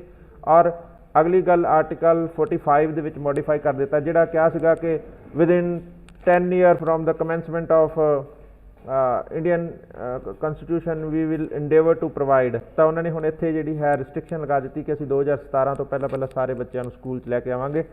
ਹਾਲਾਂਕਿ ਬਹੁਤ ਸਾਰੀਆਂ ਸਟੇਟਸ ਨੇ ਇਹ ਟਾਰਗੇਟ ਅਚੀਵ ਕਰ ਲਿਆ, ਪਰ ਬਹੁਤ ਸਾਰੀਆਂ ਸਟੇਟਸ ਹਲੇ ਵੀ ਇਸ ਤਰ੍ਹਾਂ ਜਿਹੜਾ ਹੈ ਉਹ ਸਕਸੈਸਫੁਲ ਨਹੀਂ ਹੋ ਪਾਈਆਂ। ਈਵਨ ਕਿ ਪੰਜਾਬ ਹਲੇ 99% ਇਨਰੋਲਮੈਂਟ 'ਤੇ ਆਇਆ ਹੈ, ਉਹ ਵੀ ਲਾਸਟ ਜਿਹੜਾ ਹੁਣ 100% ਵਾਲਾ ਮਿਸ਼ਨ ਜਿਹੜਾ ਚੱਲ ਰਿਹਾ ਹੈ ਇਹਦੇ ਅੰਡਰ ਅਸੀਂ ਹੁਣ ਕਲੇਮ ਕਰ ਸਕੇ ਹਾਂ ਕਿ 99% ਇਨਰੋਲਮੈਂਟ ਹੋਈ ਹੈ। ਇਸ ਤੋਂ ਪਹਿਲਾਂ ਸਾਡੀ ਇਨਰੋਲਮੈਂਟ ਬਹੁਤ ਪੂਅਰ ਸੀ ਔਰ ਸਿਰਫ ਸਾਡੇ ਕੋਲ ਤ੍ਰਿਪੁਰਾ ਅਤੇ ਕੇਰਲਾ ਇਸ ਤਰ੍ਹਾਂ ਦੀਆਂ ਸਟੇਟਸ ਸੀ ਜਿਹੜੀਆਂ 100% ਲਿਟਰੇਸੀ ਨਾਲ ਜਿਹੜਾ ਹੈ ਚੱਲ ਰਹੀਆਂ ਸੀਗੀਆਂ। ਤਾਂ ਰਾਈਟ ਟੂ ਐਜੂਕੇਸ਼ਨ ਇਸ ਤੋਂ ਬਾਅਦ ਅਮੈਂਡ ਕਰ ਦਿੱਤਾ ਜਾਂਦਾ 86 ਅਮੈਂਡਮੈਂਟ ਦੇ ਵਿੱਚ, ਜਿਹੜਾ ਹੈ ਅਸੀਂ 2009 ਦੇ ਵਿੱਚ ਫਿਰ ਇਸ ਨੂੰ ਇਹ ਕਹਿ ਦਿੱਤਾ ਕਿ ਹੁਣ ਇਹ ਫੰਡਾਮੈਂਟਲ ਰਾਈਟ ਹੈ ਔਰ ਜਸਟਿਸੇਬਲ ਹੈ। ਹੁਣ ਬੱਚੇ ਇਸ ਦੇ ਲਈ ਅਗੇਂਸਟ ਗਵਰਨਮੈਂਟ 'ਤੇ ਕੇਸ ਕਰ ਸਕਦੇ ਆ ਜੇਕਰ ਉਹਨਾਂ ਨੂੰ ਐਜੂਕੇਸ਼ਨ ਨਾ ਮਿਲੇ। ਤਾਂ ਇਹ ਇੱਕ ਜਿਹੜਾ ਹੈ 2009 ਦੇ ਵਿੱਚ ਇਹ ਪ੍ਰੋਜੈਕਟ ਜਿਹੜਾ ਹੈ ਹੋਰ ਇੰਪੋਰਟੈਂਸ ਲੈ ਜਾਂਦਾ ਜਦੋਂ ਅਸੀਂ ਇਸ ਨੂੰ ਫੰਡਾਮੈਂਟਲ ਰਾਈਟਸ ਕਹਿ ਦਿੰਦੇ ਹਾਂ। ਜਦੋਂ ਅਸੀਂ ਇਸ ਨੂੰ ਸਮਝਣ ਦੀ ਕੋਸ਼ਿਸ਼ ਕਰਾਂਗੇ ਕਿ ਮੀਨਿੰਗ ਕੀ ਹੈ, ਤਾਂ ਮੀਨਿੰਗ ਦਾ ਮਤਲਬ ਹੈ it's education for all movement in a comprehensive approach, and it is to universalize the elementary education in a time bound manner through providing universal access to ensure universal enrollment, to provide education for all irrespective of caste, creed, color, sex, gender, to the quality education for universal retention, to hold the student in the school till he or she complete the 8 year in the holistic and convergent way within the stipulated period. ਹੁਣ ਇੱਥੇ ਜਦੋਂ ਅਸੀਂ SSA ਨੂੰ define ਕਰਨ ਦੀ ਕੋਸ਼ਿਸ਼ ਕਰ ਰਹੇ ਹਾਂ ਤਾਂ ਕੁਝ ਸ਼ਬਦ ਮੈਂ ਇਹਦੇ ਵਿੱਚ ਜਾਣਬੁੱਝ ਕੇ ਜਿਹੜੇ ਹੈ ਉਹ ਬੋਲਡ ਜਾਂ ਮਲਟੀ ਕਲਰ ਕੀਤੇ ਆ, ਉਹੀ ਇੰਪੋਰਟੈਂਟ ਵਰਡ ਨੇ ਜਿਹੜੇ ਐਕਸਪਲੇਨ ਕਰਦੇ ਆ ਕਿ what is actual meaning of this term. ਪਹਿਲੀ ਉਹ ਕਹਿੰਦੇ ਆ ਕਿ ਯੂਨੀਵਰਸਲ ਐਲੀਮੈਂਟਰੀ ਐਜੂਕੇਸ਼ਨ ਕਰਨੀ ਹੈ, ਇਹਦਾ ਮਤਲਬ ਕੋਈ ਬੱਚਾ ਸਕੂਲ ਤੋਂ ਬਾਹਰ ਨਾ ਰਹਿ ਜਾਵੇ, ਸਭ ਨੂੰ ਪੜ੍ਹਾਵਾਂਗੇ ਵਿਦਇਨ ਟਾਈਮ ਬਾਉਂਡ ਮੈਨਰ। ਇਹ ਨਹੀਂ ਹੈ ਕਿ 1947 'ਚ ਕਿਹਾ ਸੀ ਵਿਦਇਨ 10 ਈਅਰ, ਅਤੇ ਉਹ ਕਰਦਿਆਂ ਸੈਂਚੁਰੀ ਜਿਹੜੀ ਹੈ ਕੰਪਲੀਟ ਹੋ ਗਈ ਪਰ ਅਸੀਂ ਉਹਨਾਂ ਨੂੰ ਟਾਈਮ ਬਾਉਂਡ ਨਹੀਂ ਕਰ ਸਕੇ ਕਿ ਅਸੀਂ ਇਸ ਨੂੰ ਪ੍ਰੋਵਾਈਡ ਕਰਾਂਗੇ। ਤਾਂ ਇੱਥੇ ਇਹ ਕਹਿ ਦਿੱਤਾ ਗਿਆ ਕਿ 1993 'ਚ ਪਹਿਲੀ ਵਾਰ ਕਿਹਾ ਸੀ ਟਿਲ ਦਾ ਟਰਨ ਆਫ ਸੈਂਚੁਰੀ, ਜਦੋਂ ਤੱਕ 2000 ਆਏਗਾ ਅਸੀਂ ਇਹ ਕਰ ਲਵਾਂਗੇ। ਪਰ ਜਦੋਂ 2009 ਦੇ ਵਿੱਚ ਕਿਹਾ ਗਿਆ ਤਾਂ ਅਸੀਂ ਕਿਹਾ 17 ਤੱਕ within 8 year we will attain the target. ਤਾਂ ਅਸੀਂ ਟਾਈਮ ਬਾਉਂਡ ਮੈਨਰ ਦੇ ਵਿੱਚ ਜਿਹੜਾ ਹੈ ਯੂਨੀਵਰਸਲ ਐਕਸੈਸ ਦੇਣਾ ਔਰ ਉਸ ਦੇ ਵਾਸਤੇ ਹਰ ਬੱਚਾ ਜੋ ਜਨਮ ਲਵੇ ਉਸ ਦੀ ਸਕੂਲ 'ਚ ਇਨਰੋਲਮੈਂਟ ਯੂਨੀਵਰਸਲ ਇਨਰੋਲਮੈਂਟ ਅਸੀਂ ਕਰਾਂਗੇ ਔਰ ਉਹਦੇ ਵਿੱਚ ਕਾਸਟ, ਕ੍ਰੀਡ, ਕਲਰ ਕਿਸੇ ਤਰ੍ਹਾਂ ਦਾ ਰਿਲੀਜਨ ਕੋਈ ਬਾਰ ਨਹੀਂ ਹੋਏਗਾ। ਔਰ ਅਸੀਂ ਇੱਕ ਕੋਸ਼ਿਸ਼ ਕਰਾਂਗੇ ਕਿ ਇੱਕ ਵੀ ਬੱਚਾ ਸਕੂਲ ਤੋਂ ਰਿਟੈਂਸ਼ਨ ਜਿਹੜੀ ਬਾਹਰ ਨਾ ਜਾਵੇ, ਡਰੋਪ ਆਊਟ ਨਾ ਹੋਵੇ ਜਾਂ ਵੇਸਟੇਜ ਨਾ ਹੋਵੇ। ਨਾ ਤਾਂ ਅਸੀਂ ਉਹਨੂੰ ਫੇਲ ਕਰਕੇ ਸਕੂਲ 'ਚੋਂ ਬਾਹਰ ਕੱਢੀਏ, ਰਿਪੈਲ ਕਰੀਏ, ਨਾ ਉਹ ਬੱਚਾ ਆਪਣੇ ਆਪ ਸਕੂਲ ਛੱਡੇ। ਤਾਂ ਅਸੀਂ ਰਿਟੈਂਸ਼ਨ ਬੱਚੇ ਨੂੰ ਰੋਕ ਕੇ ਰੱਖਾਂਗੇ 8 ਸਾਲ ਤੱਕ ਸਕੂਲ 'ਚ। ਜਦੋਂ 6 ਸਾਲ ਦਾ ਦਾਖਲਾ ਲੈ ਲਵੇ ਤਾਂ 8 ਸਾਲ ਤੱਕ ਸਕੂਲ 'ਚ ਰੋਕ ਕੇ ਰੱਖਣਾ ਹੈ। ਦੈਟ ਮੀਨ ਅਸੀਂ ਉਸ ਨੂੰ 8 ਈਅਰ ਜਿਹੜੀ ਹੈ ਉਹ ਫਾਰਮਲ ਟ੍ਰੇਨਿੰਗ ਦੇਣ ਦੀ ਗੱਲ ਇੱਥੇ ਕਰ ਰਹੇ ਹਾਂ। ਇਸੇ ਨੂੰ ਹੀ ਗਰੰਟੀ ਕਿਹਾ ਗਿਆ, ਇਸੇ ਨੂੰ ਹੀ ਜਿਹੜਾ ਹੈ ਅਸੀਂ ਕਿਹਾ ਰਾਈਟ ਹੈ ਔਰ ਇਸੇ ਨੂੰ ਅਸੀਂ ਯੂਨੀਵਰਸਲ ਕਰਨ ਦੀ ਗੱਲ ਕੀਤੀ ਔਰ ਇਸ ਦੇ ਲਈ ਅਸੀਂ ਨੌਨ ਡਿਟੈਂਸ਼ਨ ਪੋਲਿਸੀ ਲੈ ਕੇ ਆਂਦੀ NDP, ਜਿਹਦੇ ਵਿੱਚ ਅਸੀਂ ਕਿਹਾ ਕਿ ਅਸੀਂ ਕਿਸੇ ਬੱਚੇ ਨੂੰ ਫੇਲ ਹੀ ਨਹੀਂ ਕਰਨਾ ਤਾਂ ਕਿ ਉਹ ਸਕੂਲ ਛੱਡ ਜਾਵੇ। ਅਸੀਂ ਕਿਸੇ ਬੱਚੇ ਨੂੰ ਜਿਹੜਾ ਹੈ ਡਰੋਪ ਆਊਟ ਹੋਣ ਹੀ ਨਹੀਂ ਦੇਣਾ ਅਸੀਂ ਹਰ ਬੱਚੇ ਨੂੰ 8 ਸਾਲ ਤੱਕ, ਇਹਦਾ ਮਤਲਬ ਹੈ 6 ਸਾਲ ਦਾ ਸਕੂਲ 'ਚ ਦਾਖਲਾ ਲੈ ਕੇ ਤਾਂ 14 ਸਾਲ ਤੱਕ ਅਸੀਂ ਸਕੂਲ 'ਚ ਹੋਲਡ ਕਰਕੇ ਰੱਖਾਂਗੇ, ਤਾਂ ਕਿ ਅਸੀਂ ਉਸ ਦੀ ਫੰਕਸ਼ਨਲ ਲਿਟਰੇਸੀ, ਉਸ ਦੀ ਮੈਂਟਲ ਹੈਲਥ, ਉਸ ਦੀ ਫਿਜ਼ੀਕਲ ਹੈਲਥ ਜਿਹੜੀ ਹੈ ਉਸ ਨੂੰ ਇੰਸ਼ੋਰ ਕਰ ਸਕੀਏ। ਔਰ ਇਸ ਪ੍ਰੋਗਰਾਮ ਦੇ ਵਾਸਤੇ ਇਨਫਰਾਸਟਰਕਚਰ ਪ੍ਰੋਵਾਈਡ ਕਰਨ ਲਈ ਗਵਰਨਮੈਂਟ ਨੇ ਜਿਹੜਾ ਪ੍ਰੋਜੈਕਟ ਲੈ ਕੇ ਆਂਦਾ ਉਸ ਨੂੰ SSA ਕਿਹਾ ਗਿਆ। SSA ਦੇ ਕੰਪੋਨੈਂਟ ਨੂੰ ਜਦੋਂ ਅਸੀਂ ਸਮਝਦੇ ਹਾਂ, 3 ਸ਼ਬਦ ਜਿਹੜੇ ਨੇ ਉਹ ਇਸ ਦੇ ਕੰਪੋਨੈਂਟਸ ਨੂੰ ਡਿਫਾਈਨ ਕਰਦੇ ਆ। ਪਹਿਲਾ ਹੈ ਕੰਪਰੀਹੈਂਸਿਵ ਅਪਰੋਚ। SSA ਦਾ ਮਤਲਬ ਹੈ ਸਰਵ। ਸਰਵ ਦਾ ਮਤਲਬ ਹੈ we are going to cover all, ਹਰ ਤਰ੍ਹਾਂ ਦੀ ਕਮਿਊਨਿਟੀ, ਹਰ ਸਟੇਟ, ਹਰ ਏਰੀਆ, ਹਰ ਵਿਲੇਜ, ਹਰ ਉਹ ਰੀਜਨ ਜਿੱਥੇ ਤੱਕ ਸਾਡੀ ਟੈਰੀਟਰੀ ਬਣਦੀ ਆ, ਅਸੀਂ ਸਭ ਨੂੰ ਸਕੂਲ 'ਚ ਲੈ ਕੇ ਆਉਣ ਦੀ ਗੱਲ ਕਰਦੀ ਹੈ। ਫਿਰ ਅਸੀਂ ਕਹਿੰਦੇ ਹਾਂ ਕਿ we are going to cover all the districts. ਜਦੋਂ DPP ਪ੍ਰੋਗਰਾਮ ਲੈ ਕੇ ਆਂਦਾ ਗਿਆ ਉਦੋਂ ਅਸੀਂ ਸਿਰਫ 272 ਡਿਸਟ੍ਰਿਕਟ ਦਿੱਤੇ 18 ਸਟੇਟਸ ਦੇ ਵਿੱਚ। ਉਹਦੇ ਵਿੱਚੋਂ ਪੰਜਾਬ ਦੇ ਵਿੱਚੋਂ ਵੀ ਅਸੀਂ 12 ਡਿਸਟ੍ਰਿਕਟ ਜਿਹੜੇ ਹੈ ਉਹ ਬੈਕਵਰਡ ਕਹਿ ਕੇ ਜਿਹੜਾ ਵਰਲਡ ਬੈਂਕ ਨੂੰ ਦੇ ਦਿੱਤੇ। ਤੇ ਵਰਲਡ ਬੈਂਕ ਨੇ ਕੀ ਕੀਤਾ, ਉੱਥੋਂ ਟੀਚਰ ਜਿਹੜਾ ਹੈ, ਕੋਈ ਵੀ ਇੱਕ ਟੀਚਰ ਸਿੱਖਿਆ ਕਰਮੀ ਰੱਖ ਕੇ ਔਰ ਉੱਥੇ ਇੱਕ ਕਮਰਾ ਬਣਾ ਕੇ ਤੇ ਕਹਿ ਦਿੱਤਾ ਇਹ ਐਜੂਕੇਸ਼ਨ ਹੈ। ਔਰ ਉਹ ਸਿੱਖਿਆ ਦਾ ਮਤਲਬ ਉਹਨਾਂ ਨੇ ਕਿਹਾ ਹੈ ਕਿ ਇਹ ਇੱਕ ਮੂਵਮੈਂਟ ਹੈ ਜਿਹਦੇ ਵਿੱਚ ਅਸੀਂ ਕਹਿੰਦੇ ਹਾਂ universal elementary regular formal education. ਜਦੋਂ ਅਸੀਂ ਅਭਿਆਨ ਦੀ ਗੱਲ ਕਰਦੇ ਹਾਂ ਤਾਂ ਅਸੀਂ ਕਹਿੰਦੇ ਹਾਂ it is a mission, it is a campaign. ਜਦੋਂ ਕੰਪੇਨ ਹੈ ਤਾਂ ਕੰਪੇਨ ਹਮੇਸ਼ਾ ਟਾਈਮ ਬਾਉਂਡ ਹੋਇਆ ਕਰਦੀਆਂ ਨੇ ਔਰ ਉਹਨਾਂ ਦੇ ਟਾਰਗੇਟ ਵਿਦਿਨ ਟਾਈਮ ਫਰੇਮ ਸਾਨੂੰ ਸਟਿਪੂਲੇਟਡ ਟਾਈਮ ਫਰੇਮ ਦੇ ਵਿੱਚ ਜਿਹੜਾ ਹੈ ਅਚੀਵ ਕਰਨੇ ਆ। ਔਰ ਇਸੇ ਕਾਰਨ ਅਸੀਂ ਇਸ ਨੂੰ ਸਰਵ ਸਿੱਖਿਆ ਅਭਿਆਨ ਆਖਦੇ ਹਾਂ। ਸਟਿਪੂਲੇਟਡ ਪੀਰੀਅਡ ਅਸੀਂ ਦਿੱਤਾ ਹੋਇਆ ਸੀ 2017 ਦੇ ਵਿੱਚ ਇਹ ਅਭਿਆਨ ਖਤਮ ਕਰਨਾ ਸੀ ਔਰ ਇੱਕ ਤਰ੍ਹਾਂ ਨਾਲ ਗਵਰਨਮੈਂਟ ਨੇ ਇਹਦੇ ਕੁਝ ਕੰਪੋਨੈਂਟ ਖਤਮ ਕਰ ਦਿੱਤੇ। ਜਿਹੜਾ ਇਨਫਰਾਸਟਰਕਚਰ ਬਿਲਡਿੰਗ ਦਾ ਕੰਮ ਸੀ ਉਹ ਹੋ ਗਿਆ, ਖਾਸ ਤੌਰ 'ਤੇ ਪੰਜਾਬ 'ਚ। ਪੰਜਾਬ ਦੇ ਵਿੱਚ ਸਕੂਲ ਇੰਨੇ ਅੱਛੇ ਹੋ ਗਏ ਆ, ਤੁਸੀਂ ਦੇਖੋਗੇ ਸਰਕਾਰੀ ਸਕੂਲ ਕੋਲੋਂ ਲੰਘੋਗੇ ਕਈ ਵਾਰ ਤਾਂ ਫੀਲ ਹੁੰਦਾ ਵੀ ਅੰਦਰ ਗੇੜਾ ਮਾਰ ਕੇ ਆਈਏ, ਦੇਖ ਕੇ ਆਈਏ। ਬੜੇ ਸੋਹਣੇ ਸੋਹਣੇ ਉਹਨਾਂ ਦੇ ਮੇਨ ਗੇਟਸ ਬਣ ਗਏ ਆ, ਬੜੀ ਸੋਹਣੇ ਮਲਟੀ ਕਲਰਡ ਬਿਲਡਿੰਗ ਬਣ ਗਈਆਂ ਨੇ ਔਰ ਇਨਫਰਾਸਟਰਕਚਰ ਅੱਛਾ ਹੋ ਗਿਆ ਔਰ ਐਜੂਸੈਟ ਪ੍ਰੋਗਰਾਮ ਹੈ। ਸਾਰੇ ਸਕੂਲ ਸਮਾਰਟਸ ਨੇ ਕਿਉਂਕਿ ਉੱਥੇ LCD ਪ੍ਰੋਜੈਕਟਰ ਲੱਗ ਗਏ ਆ ਔਰ ਉੱਥੇ ਐਜੂਸੈਟ ਹੈ, ਉੱਥੇ ਰੋਟ ਦਾ ਜਿਹੜਾ ਹੈ ਔਰ ਲੈਂਗੁਏਜ ਲੈਬ ਹੈ, ਕੰਪਿਊਟਰ ਲੈਬਸ ਨੇ, ਬਹੁਤ ਅੱਛੇ। ਇੰਨਾ ਅੱਛਾ ਕੋਈ ਪ੍ਰਾਈਵੇਟ ਸਕੂਲ ਨਹੀਂ ਹੈ ਜਿਹਦੇ ਕੋਲ ਇੰਨਾ ਇਨਫਰਾਸਟਰਕਚਰ ਹੋਵੇ ਜਿੰਨਾ ਸਕੂਲ ਸਾਡੇ ਪੰਜਾਬ ਦੇ ਸਕੂਲਾਂ ਦੇ ਵਿੱਚ ਇਨਫਰਾਸਟਰਕਚਰ ਹੈ। ਨੈਕਸਟ ਜਿਹੜਾ ਇਹਦੇ ਵਿੱਚ ਗੱਲ ਹੋ ਰਹੀ ਹੈ ਉਹ ਹੈ ਰਿਟੈਂਸ਼ਨ। ਯੂਨੀਵਰਸਲ ਰਿਟੈਂਸ਼ਨ ਦਾ ਮਤਲਬ ਹੈ ਕਿ ਜਿਹੜਾ ਬੱਚਾ ਇੱਕ ਵਾਰ ਐਡਮਿਸ਼ਨ ਲੈ ਲੇਗਾ, ਘੱਟ ਤੋਂ ਘੱਟ 8 ਸਾਲ ਅਸੀਂ ਉਸ ਨੂੰ ਰਿਟੇਨ ਕਰਕੇ ਰੱਖਾਂਗੇ। ਜਿਵੇਂ ਅਸੀਂ ਕਹਿੰਦੇ ਹਾਂ ਕਿ ਰਿਲੇਸ਼ਨ ਰਿਟੇਨ ਕਰਕੇ ਰੱਖਣੇ ਚਾਹੀਦੇ ਆ, ਉਹ ਸਿਮਿਲਰ ਰਿਟੈਂਸ਼ਨ ਹੈ ਕਿ ਅਸੀਂ ਬੱਚੇ ਨੂੰ ਇੱਕ ਤਾਂ ਫੇਲ ਨਹੀਂ ਕਰਨਾ ਤਾਂ ਕਿ ਉਹ ਸਕੂਲ ਨਾ ਛੱਡੇ, ਦੂਸਰਾ ਅਸੀਂ ਬੱਚੇ ਨੂੰ ਡ੍ਰੌਪ ਆਊਟ ਵੀ ਨਹੀਂ ਹੋਣ ਦੇਣਾ, ਬੱਚਾ ਆਪ ਨਾ ਛੱਡੇ। ਕੀ ਕਾਰਨ ਹੈ ਬੱਚਾ ਆਪ ਛੱਡ ਰਿਹਾ? ਕੀ ਉਹਨੂੰ ਫਾਈਨੈਂਸ਼ੀਅਲ ਪ੍ਰੋਬਲਮ ਹੈ, ਅਸੀਂ ਉਸ ਨੂੰ ਫ੍ਰੀ ਦੇ ਰਹੇ ਹਾਂ। ਕੀ ਉਹ ਯੂਨੀਫਾਰਮ ਨਹੀਂ ਲੈ ਸਕਦਾ, ਅਸੀਂ ਪ੍ਰੋਵਾਈਡ ਕਰਵਾਵਾਂਗੇ। ਕੀ ਉਹ ਮਿਡ ਡੇ ਮੀਲ ਨਹੀਂ ਖਾ ਸਕਦਾ, ਅਸੀਂ ਪ੍ਰੋਵਾਈਡ ਕਰਵਾਵਾਂਗੇ। ਕੀ ਉਹ ਸਟੇਸ਼ਨਰੀ ਨਹੀਂ ਲੈ ਸਕਦਾ, ਅਸੀਂ ਦੇਵਾਂਗੇ। ਕੀ ਉਸ ਨੂੰ ਬਾਹਰ ਢਾਬੇ ਤੇ ਜਾਣ ਦੇ 30 ਰੁਪਏ ਦਿਹਾੜੀ ਤੇ ਮਿਲਦੇ ਆ, ਅਸੀਂ ਉਸ ਨੂੰ ਅਟੈਂਡੈਂਸ ਸਕਾਲਰਸ਼ਿਪ ਦੇਵਾਂਗੇ। ਤਾਂ ਅਸੀਂ ਉਹ ਸਾਰੇ ਉਹਦੇ ਐਕਸਕਿਊਜ਼ ਹਟਾਉਣਾ ਚਾਹੁੰਦੇ ਆ ਜਿਹੜੇ ਉਸ ਨੂੰ ਸਕੂਲ ਛੱਡ ਕੇ ਕਿਤੇ ਕੰਮ ਕਰਨ ਲਈ ਮਜਬੂਰ ਕਰਦੇ ਆ। ਤਾਂ ਅਸੀਂ ਇਸ ਨੂੰ ਕਿਹਾ ਰਿਟੈਂਸ਼ਨ ਪਾਲਿਸੀ ਹੈ, ਨੋ ਡ੍ਰੌਪ ਆਊਟ। ਅਸੀਂ ਕਿਸੇ ਨੂੰ ਛੱਡ ਕੇ ਨਹੀਂ ਜਾਣ ਦੇਣਾ ਔਰ ਇਹ ਸਾਡੇ ਏਮ ਸੀਗੇ। ਹੁਣ ਜਦੋਂ ਅਸੀਂ ਕਿਹਾ ਵੀ ਏਮ ਅਚੀਵ ਕਿਵੇਂ ਕਰਨਾ ਹੈ ਤਾਂ ਪਹਿਲੀ ਗੱਲ ਇਹ ਕਹੀ ਗਈ ਕਿ ਯੂਨੀਵਰਸਲ ਪ੍ਰੋਵੀਜ਼ਨ ਕਰਨ ਦੇ ਵਾਸਤੇ ਅਸੀਂ 5th ਤੱਕ ਦਾ ਸਕੂਲ ਬੱਚੇ ਦੇ ਡੋਰ ਸਟੈਪ ਤੋਂ 1 ਕਿਲੋਮੀਟਰ ਦੇ ਵਿੱਚ ਪ੍ਰੋਵਾਈਡ ਕਰਵਾਉਣਾ।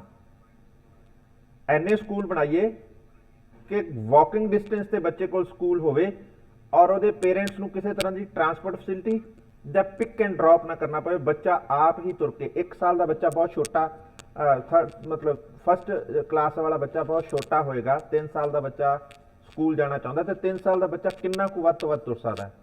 ਉਹ 1 ਕਿਲੋਮੀਟਰ ਹੀ ਤੁਰ ਸਕਦਾ, ਇੰਨੀ ਉਹਦੀ ਫਿਜ਼ੀਕਲ ਸਟਰੈਂਥ ਹੈ। ਤਾਂ ਅਸੀਂ ਉਸ 1 ਕਿਲੋਮੀਟਰ ਦੇ ਵਿੱਚ ਉਸ ਨੂੰ ਸਕੂਲ ਪ੍ਰੋਵਾਈਡ ਕਰਨਾ ਹੈ। That will be the minimum norm for providing universal provision, ਸਭ ਲਈ ਤਾਂ ਪੋਸੀਬਲ ਹੋਏਗਾ।